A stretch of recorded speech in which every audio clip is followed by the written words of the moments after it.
సాయిరామ్ సమర్థ సద్గురు సాయినాథ్ మహారాజ్ కీ జై. మన సాయి బిడ్డలందరికీ నమస్కారం ఫ్రెండ్స్. ఎలా ఉన్నారండి? ఏం చేస్తున్నారు? అందరూ బాగున్నారు కదా? మన సాయినాథ్ ఉండే వాళ్ళందరూ బాగున్నారని, బాగుండాలని మనస్ఫూర్తిగా బాబాని కోరుకుంటూ ఆ సాయినాథుని కృపా కరుణ కటాక్షములు మన అందరిపైన నిండుగా ఉండాలి అని మనస్ఫూర్తిగా బాబావారిని వేడుకుంటూ సాయినాథుని దయ వలన మీరందరూ కూడా ఎప్పుడు సంతోషంగా ఆనందంగా ఉండాలని మనస్ఫూర్తిగా మీ కోరికలన్నింటినీ కోరుకున్న కోరికలన్నీ కూడా తీర్చేయాలని సాయినాథుడు మిమ్మల్ని ఎప్పుడు కూడా ఆయురారోగ్యాలతో ఉంచాలని మీ తరపున నేను కూడా సాయినాథుని కోరుకుంటూ ఈరోజు వీడియో అయితే స్టార్ట్ చేస్తూ ఉన్నాను ఫ్రెండ్స్. ఇక ఈరోజు సాయినాథుడు మనకు ఏమి సందేశం ఇవ్వబోతూ ఉన్నారు అంటే కనుక, బిడ్డా ఈరోజు రాత్రి పడుకునే ముందు నా పాదాలను తాకి నా సందేశాన్ని విని పడుకో తల్లి. తప్పకుండా ఉదయాన్నే ఒక మంచి శుభవార్త అయితే వింటావు. ఆ శుభవార్త ఎలాంటిదో నువ్వు కలలో కూడా ఊహించి ఉండవు. అంతటి గొప్ప శుభవార్త అయితే ఈరోజు నేను నీకు అందించబోతూ ఉన్నాను.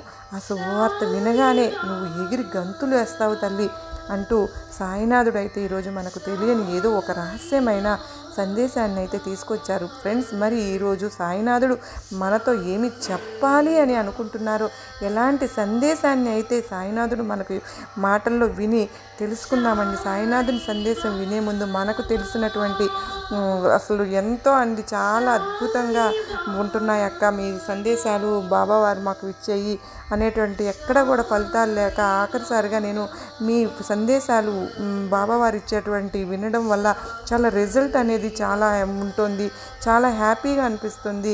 సాయినాథుని ఆశీస్సులతో చాలా చక్కగా బాబావారు మమ్మల్ని ముందుకు తీసుకువెళ్తూ ఉన్నారు. మాకు చాలా ఆనందంగా ఉందక్క. మీరు ఎప్పుడు ఇలాగే చేస్తూ ఉండండి, సాయినాథుని సందేశాలు మాకు అందజేయండి అని చెప్పి చాలామంది చెబుతూ ఉన్నారు ఫ్రెండ్స్. మరి మీకు అందరికీ కూడా అంతగా నచ్చినప్పుడు మీరు చిన్న లైక్ ఇవ్వడం మాత్రం మరచిపోతూ ఉన్నారు ఫ్రెండ్స్. ఖచ్చితంగా మీరైతే చిన్న లైక్ ఇచ్చి ఓం సాయిరామ్ అని చెప్పి కామెంట్లో మీరు టైప్ చేస్తారని ఆశిస్తూ ఉన్నాను. ఈరోజు మన సాయినాథుడు మన కోసంగా ఏమి సందేశం ఇస్తున్నారో మనం తప్పకుండా విందామా? మరి అంతకంటే ముందుగా మన ఛానల్ని ఎవరైతే కనుక మొదటిసారిగా ఛానల్ని చూస్తూ ఉన్నట్లయితే తప్పకుండా సబ్స్క్రైబ్ చేసుకోండి. మన ఛానల్కి అయితే సపోర్టు అన్నది మీది చాలా అవసరం ఫ్రెండ్స్. ఇక సాయినాథుని సందేశానికి వస్తే, బిడ్డా నీ మనసులోని భారం అంతా నేను నీ దగ్గరే ఉన్నాను, నీతోనే ఉన్నాను, నీలోనే ఉన్నాను, నన్ను నమ్ము తల్లి. నీకు కలుగుతున్న దుఃఖాన్ని బలవంతముగా నిలిపివేయకు. అది నీలో ఉన్నంత వరకు నీకు ప్రశాంతత కలుగనివ్వదు. నీ కష్టము, నీ బాధ, నీ కోరిక ఏదైనా సరే నేను నీతోనే ఉన్నాను అని నన్ను నమ్మి నీ బాధనంతా నాతో చెప్పుకో బిడ్డా. నీకు దుఃఖం వస్తే అణిచి పెట్టుకోవద్దమ్మా. మనసంతా ఖాళీ అయిపోయేంత వరకు దుఃఖిస్తూ ఉండు. ఆ దుఃఖంలోనే, ఆ ఏడుపులోనే నీ బాధలన్నీ కూడా తుడిచిపెట్టుకుపోతాయి, నీ కష్టాలన్నీ కూడా గట్టెక్కిపోతాయి. ఆ దుఃఖం అనేది నీలో ఎంతవరకు ఉంటుందో ఆ బరువును మోయటానికి నువ్వు ఎన్నో అవస్థలు పడతావు తల్లి. అలాగని చెప్పేసి చీటికి మాటికి ఏడవద్దమ్మా. చీటికి మాటికి ఏడుతం వల్ల ఏమీ ఉపయోగం లేదు. ఎంతో అత్యవసరమైన పరిస్థితి వస్తే కానీ నీ కళ్ళంటి నీళ్లు కారాలి, అంతేగాని ప్రతిదానికి ఏడవకూడదు, బాధపడి దుఃఖించకూడదు, చీటి మాటికి కన్నీళ్లు పెట్టుకోకూడదు బిడ్డా. నువ్వు భరించలేని బాధ నీలో ఉంది కనుకునే ఈ కష్టాన్ని, నీ దుఃఖాన్ని అంతా బయటకు పంపేయమని నేను నీకు ఈ సలహానైతే ఇస్తూ ఉన్నాను. నీలో ఉన్న దుఃఖాన్ని అంతా వదిలిపెట్టేసి మనసారా ఒక్కసారి ఏడ్చేస్తే, తనివి తీరా ఏడ్చేస్తే నీ బాధ మొత్తం, మనసులోని భారం అంతా మొత్తం దిగిపోయే వరకు గట్టిగా ఏడ్చేసే మనసు నిమ్మలం చేసుకో బిడ్డా. ఎందుకు అంటే నీలో ఉన్న దుఃఖం వెళ్ళిపోతేనే నీకు మంచి మంచి ఆలోచనలు అన్నవి వస్తాయమ్మా. నీ బాధ చాలా వరకు కూడా తగ్గిపోతుంది తల్లి. ఒక్కొక్కసారి బాధపడడం, దుఃఖించడం కూడా ఎంతో మంచి విషయమే తల్లి. అలాగని చీటికి మాటికి మాత్రం కళ్ళనీళ్ళు పెట్టుకోవద్దు బిడ్డ. నీ బాధను నేను చూడలేను. మనసులోని ఆలోచనలు రకరకాలుగా వస్తూ ఉంటాయి కనుకనే ఆ ఆలోచనలన్నీ కూడా నీ వేదనకు నిన్ను గురి చేస్తూ ఉన్నాయి. ఆ వేదన అంతా తొలగిపోయినప్పుడు వచ్చిన ఆనందం కానీ, సంతోషం కానీ, ఆ సమయంలో మంచి ఆలోచనలు అన్నవి నీ మనసులో వస్తాయి. నువ్వు మంచి ఆలోచనలు అన్నవి నువ్వు చేయగలుగుతావు. దానివల్ల నీవు పరిణితి చెందుతావు. సమస్యలను ఎలా పరిష్కరించుకోవాలి అన్న ఆలోచన అనేది వస్తుంది. నీకున్న కష్టాలను తొలగించుకోవడంలో నువ్వు ముందడుగు వేయగలుగుతావు. నీ సాయి ఎల్లప్పుడూ నీతో తోడు ఉన్నానని గుర్తుపెట్టుకో చాలు. నేను ఎల్లవేళలా నీతోనే ఉంటూ నిన్ను కాపాడుకుంటూనే ఉన్నాను తల్లి. నీ జీవితంలో నువ్వు కోరుకున్నట్లు అన్నీ కూడా జరిగిపోతాయి. నేనే జరిపిస్తాను. నువ్వు సంతోషంగా ఉంటావని నేను నీకు మాట ఇస్తూ ఉన్నాను. అంతేకాదు, నీ చుట్టూ తిరుగుతున్న దుష్టశక్తులను నీ నుంచి దూరంగా తరిమి వేయడానికి నేను ఎప్పుడు కూడా ప్రయత్నిస్తూనే ఉన్నాను. బిడ్డా, ఈరోజు నీకు ఒక మంచి శుభవార్త అయితే నేను తీసుకువచ్చాను. ఈ రోజు నుండి నీకు శుభ గడియలు అన్నవి ఆరంభం అయినాయమ్మా.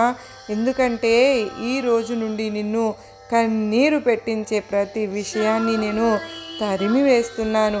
అది కష్టమైనా సరే, బాధ అయినా, అప్పులు కానీ, అనారోగ్యం కానీ, నిన్ను బాధించే మనుషులు కానీ, వీటన్నిటికి కూడా ఈ రోజు నుంచి నీకు దూరం చేస్తున్నాను.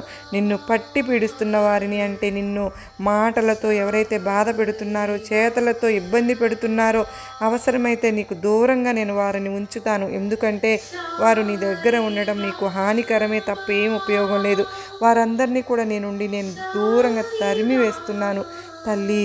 వారిలో మార్పు వచ్చినప్పుడు తిరిగి మళ్ళీ నిన్ను వెతుక్కుంటూ వారంతటికి వారే వస్తారు. లేదంటే నీ దరిదాపుల్లో కూడా ఎవరిని రానివ్వను బిడ్డా. ఇలాంటి చర్య నేను నీ కోసమే, నీ సంతోషం కోసమే తీసుకొచ్చానమ్మా. నా బాధ్యతగా తీసుకున్నాను. ఇలా నేను ఈ చర్య తీసుకోవడం వలన, నీ బాధ్యత నేను తీసుకోవడం వలన నీ జీవితం సుఖ సంతోషాలతో ఎప్పుడూ కూడా ఉంటుంది తల్లి. నీ బాధ్యతనంతా నేను తీసుకోవడం వల్ల నీ జీవితం సుఖ సంతోషాలతో ఉంటుంది బిడ్డ. నీ జీవితంలో ఆనందంగా నువ్వు జీవించగలుగుతావమ్మా. ఇలాంటి దుష్ట శక్తులని నీ చుట్టూ తిరుగుతూ ఉన్నప్పుడు నీకు మనశ్శాంతి అన్నది ఎలా ఉంటుంది తల్లి? ఆ మనశ్శాంతి లేక నానా రకాలైన బాధలు పడుతూ ఉన్నావు బిడ్డ. ఇకపై నీకు ఆ అవసరమే లేదు. నేను నీకు అండగా ఉన్నాను అని నీకు బాగా అర్థమవుతుంది కదూ. నువ్వు చేసే ప్రతి పనిలోనూ నిన్ను వెనక్కి లాగేవారు, ఏ పనిని నీ పనిని పాడు చేయాలనుకునేవారు అందరికీ కూడా బుద్ధి వచ్చే తీరుతుంది. ఎవరిని కూడా అంత తేలిగ్గా గుడ్డిగా నమ్మకూడదమ్మా. ఎప్పుడు చెప్తూ ఉంటాను కదా, నేను ప్రతి ఒక్కరిని తేలిగ్గా గుడ్డిగా నమ్మేస్తూ ఉన్నావు కనుకనే నువ్వు ఇకనైనా తెలుసుకోవాలి. ఇక మీదటైనా ఎదుటి వారిని అంత గుడ్డిగా నమ్మటం మానేసేస్తే తల్లి, నీ చుట్టూ ఉన్న వాళ్ళు నిన్ను చాలా మోసం చేస్తున్నారు. నువ్వు ఎప్పటికీ తెలుసుకుంటావో ఏంటో నాకు అసలు అర్థం కావడం లేదు బిడ్డ. ఈ విషయంలో నీ గురించి నేను బాధపడుతూనే ఉన్నాను. అందరూ నా వాళ్ళే అని గుడ్డిగా నమ్మేసి మోసపోయి బాధపడుతూ ఉన్నావు. బాబా, మీరేంటి బాబా అలా అంటున్నారు? నాకు మళ్ళీ చెప్తూనే ఉన్నారు కాబట్టి జాగ్రత్తగా ఉండు. మళ్ళీ చెప్తున్నాను తల్లి. ఇక మీదట నీ కుటుంబానికి అంతా మంచే జరుగుతుంది. ఎటువంటి ఇబ్బంది ఉండదమ్మా. ఎలాంటి దుష్ట శక్తులు అయినా కూడా నీ ఇంట్లోకి ప్రవేశించే సాహసం అయితే చేయలేవు. ఎందుకు అనంటే నీకు రక్షగా తోడుగా నీడగా నీ సాయిని, నీతోనే నేనున్నాను కనుక ఇలాంటి దుష్ట శక్తులు నిన్ను చూస్తే గనక దూరం పారిపోతాయి బిడ్డ. నేనే దగ్గరుండి తరిమి కొడతాను. నేనుండగా అలాంటి దుష్టశక్తుల్ని లోపలికి ఎలా రాణిస్తాను చెప్పు? నువ్వు ప్రశాంతంగా ఉండు తల్లి. నీ కుటుంబంలో అష్టైశ్వర్యాలతో ఆనందాలతో ఎప్పుడు కూడా నువ్వు ఉంటావు. నువ్వు నా ఆశీస్సులు నీకు ఎప్పటికీ కూడా ఉంటాయి. కన్నీరు పెట్టకు బిడ్డ. కన్నీరు పెట్టడం వల్ల నీ మానసిక ఆరోగ్యం దెబ్బతింటుంది. అసలు కన్నీరు అనేది రానివ్వవద్దు. ఎంతో విలువైన కన్నీరును వృధా చేయకు తల్లి. దాని వలన ఎదుటి వారికి చులకన అయిపోవడం తప్ప ఇంకా వేరే ప్రయోజనం అయితే ఏమీ ఉండదు కదా, మరేమీ ఉపయోగం ఉండదు కదా. నీ కన్నీరుకి కారణం కూడా నాకు తెలుసమ్మా. నువ్వు కన్నీరు కారుస్తుంటే నేను చూడలేకపోతున్నాను తల్లి. ఎందుకంటే నువ్వు ఎన్నో బాధలు పడుతూ కూడా ఓర్పుగా ఉంటున్నావు. ఇంత దూరం కూడా ఓర్పుగానే ఓర్చుకుంటూ వచ్చావు. ఇక చాలు తల్లి. ఇక మీదట కన్నీరు అనేది కార్చవద్దు అని నీ సాయిని నేను చెబుతున్నానుగా. బాబా నా నుదుటిని అలాగే రాశారు బాబా అని బాధపడుతున్నావు కదా తల్లి. అలా ఎప్పటికీ జరగదమ్మా. నీ కన్నీరుని చూస్తే నేను కరిగిపోతున్నాను తల్లి. నాకు కూడా కన్నీరు వచ్చేస్తుంది తల్లి. ఇంతగా ఓపికగా ఉన్నందుకు, ఇంత ఓపిక పట్టినందుకు నీకు అంతా మంచి జరగాలి. నా పుణ్యం అంతా కూడా నీకే దారపోస్తాను బిడ్డ. నీ కన్నీరుకు కారణం ఎవరో తెలుసా? నీ భర్తే. కానీ అతడు నిన్ను కొట్టడు, తిట్టడు, కానీ బాధ్యత రహితంగా ప్రవర్తిస్తూ నిన్ను మానసిక వేదనకు గురిచేస్తూ మానసికంగా హింసిస్తున్నాడు కదూ తల్లి. ఇంటి బాధ్యత అంటూ పట్టించుకోకుండా అలసత్వంతో ప్రవర్తిస్తున్నాడు. ఇక బాధ్యత కలిగిన భర్తగా, ఒక తండ్రిగా ఉండి కూడా అతను బాధ్యతల పట్ల, భార్య పిల్లల పట్ల ఇలా బాధ్యత రహితంగా ప్రవర్తించడం అనేది చాలా పెద్ద తప్పే.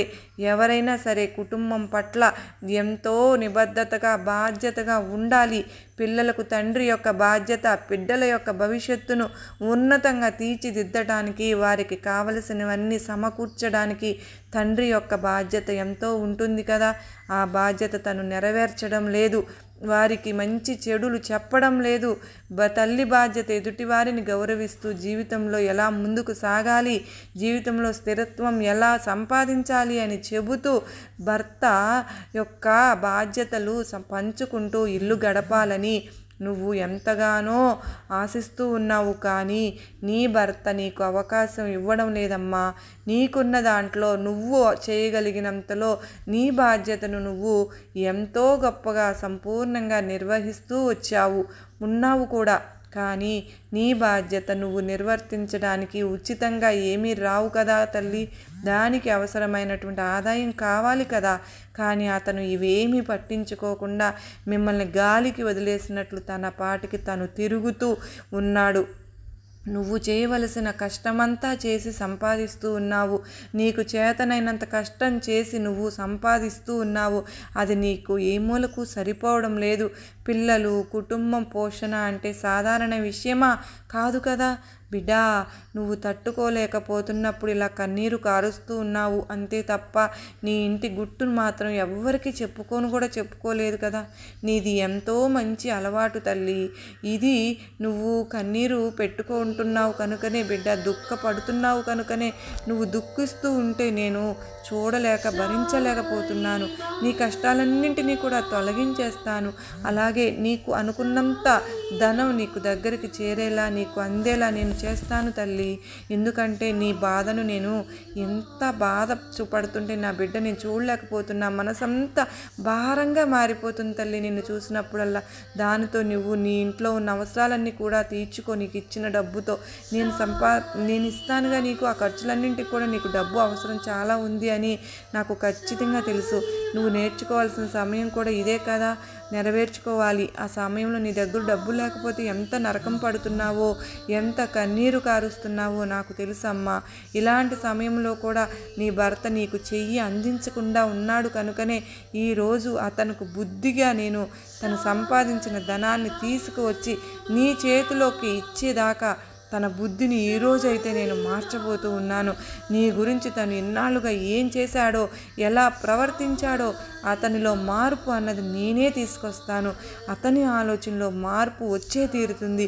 ఈ రోజు నుంచి అతడు నీకు నచ్చినట్లుగా నిన్ను బాధ పెట్టకుండా, నిన్ను కంటికి రెప్పలాగా కాపాడుకునే విధంగా, తను సంపాదించిన ప్రతి రూపాయి కూడా తీసుకొచ్చి నీ చేతిలో ఇచ్చే విధంగా అలాంటి మార్పు నేను తీసుకురాబోతూ ఉన్నాను బిడ్డ. అతను డబ్బు ఇచ్చేలా నేను చేస్తానుగా. అతనిలో మార్పు అయితే ఈరోజు నేను తీసుకొస్తానమ్మా. తల్లి నన్ను నమ్ము బిడ్డ, ఖచ్చితంగా నేను చెప్పింది చేస్తానమ్మా. నువ్వు కంగారు పడకుండా ఉండు. ఇక నుండి ఏ రోజు కూడా నీ జీవితంలో ధనానికి లోటు అన్నదే ఉండదు. నువ్వు చేసే పనులు, నువ్వు చేసే ఆలోచనలతో కూడా మంచిగా ఫలితం అన్నది, ఆ అవకాశాలన్నవి అన్నీ కూడా నేను నీకు ఏర్పాటు చేసే తీరతాను తల్లి. నువ్వు ధైర్యంగా ఉంటేనే కదా నాకు అంత ధైర్యం అంతా ఇదిగా ఉంటుంది. నువ్వు ఏ కోరిక కోరుకుంటున్నావు కోరికలన్నింటినీ కూడా త్వరలోనే నేను తీర్చేస్తానమ్మా. రేపటి రోజున నీ బిడ్డలు ఎదిగి నిన్ను ఎంతో సంతోషపెడతారు తల్లి. ఇన్ని రోజులు కూడా నువ్వు అనుభవించిన కష్టము దుఃఖము అంతా కూడా ఇక నుంచి దూరం అయిపోతుంది. ఇకపై నీ జీవితంలో అన్ని ఆనందాలు సంతోషాలే నువ్వు అనుభవిస్తున్నావు. నీ బిడ్డలు కూడా నీకు ఎంతో ఆనందకరమైన జీవితాన్ని అందివ్వబోతున్నారు. ఈ రోజు నుండి అన్నీ నీ జీవితంలో మొదలవబోతున్నాయి బిడ్డ. నువ్వు ధైర్యంగా ఉండు. వాళ్ళు నిన్ను చూస్తూ పెరిగారు. నీ సాయి ఎప్పుడు కూడా నీకు తోడు ఉంటాను. నీ కుటుంబంతో కలిసి ఎప్పుడు కూడా అష్టైశ్వర్యాలతో ఆనందాలతో నువ్వు జీవిస్తావు. నా ఆశీర్వాదం నీకు ఇచ్చే తీరతాను తల్లి. అలాగని నేను నీకు మాట ఇస్తున్నాను బిడ్డ. ఎప్పుడు కూడా సంతోషంగా ఉండడానికి మనమే ప్రయత్నం చేయాలి. కానీ ఎప్పుడు కూడా బాధపడుతూ పోతూ ఉంటే కనుక మనశ్శాంతి అన్నది ఇప్పటికీ రోదమ్మా. కొన్ని పరిస్థితుల వల్ల అలా కన్నీరు కార్చాల్సి వస్తుంది. కానీ గుండె నిబ్బరం చేసుకోవాలి తల్లి. ఎందుకంటే నీ సాయి నీకు తోడుగా ఉన్నానుగా.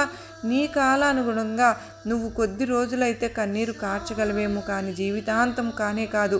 నువ్వు అలా జీవితాంతం కన్నీరు కారుస్తూ పోతూ ఉంటే ఈ సాయి మాటకు, ఈ సాయి సందేశానికి, ఈ సాయి ఆశీర్వాదానికి అర్థం ఉంటుందా? ఏముంటుంది చెప్పు? నీ చెడు సమయం గడిచినప్పుడు నువ్వు కన్నీరు కార్చాల్సి వస్తుంది. కానీ బిడ్డ, అప్పుడు కూడా నేను నీకు తోడుగానే ఉంటాను. ఎక్కువ రాబోయే కష్టాన్ని, పెద్దగా రాబోయే కష్టాన్ని చిన్నగా చేసి నీ చేతికి నిన్ను ఎక్కువ బాధించకుండా, ఆ బాధలో నువ్వు ఎక్కడా కూడా వేరే ఆలోచనలు చేస్తావో అనే కంగారు నాకు ఎక్కువైపోతుంది. ఆ పెద్ద కష్టాలను కూడా గోరంతలాగా మార్చి నేను నీకు అందిస్తున్నాను. అంత పెద్ద కష్టాలు పడితే నువ్వు అసలు తట్టుకోలేవు తల్లి. ఈరోజు రాత్రి పడుకునే లోపు ఈ నా సందేశాన్ని నువ్వు విన్నావు అంటే కనుక ఈ రోజు రాత్రి పడుకోబోయే ముందు నా పాదాలను తాకి ఎవరైతే నా సందేశాన్ని విని పడుకుంటారో అలాంటి నా బిడ్డలకు మరుసటి రోజు కల్లా ఒక శుభవార్త ఎదురు చూస్తూ ఉంటుంది. అది ఎలాంటి శుభవార్త అంటే అత్యద్భుతమైన శుభవార్త. మీరు అసలు ఊహించినటువంటి శుభవార్త. ఒక్కసారి నిద్ర లేచి కళ్ళు తెరిచేసరికి మీ గుమ్మంలో మీకోసం ఎదురు చూస్తూ ఉంటుంది ఆ శుభవార్త అని అయితే సాయినాథుడు మనకు ఈరోజు అందించారు కదా ఫ్రెండ్స్. మరి మీకు ఈ సందేశం నమ్మకాన్ని, ధైర్యాన్ని కలిగించింది కదూ. నచ్చినట్లయితే మరి కొంతమందికి షేర్ చేయండి. అలాగే మరో చక్కని సాయినాథుని సందేశంతో మరలా కలుసుకుంటాను. అంతవరకు నమస్కారం అండి. ఓం సాయిరాం. సర్వే జనా సుఖినో భవంతు.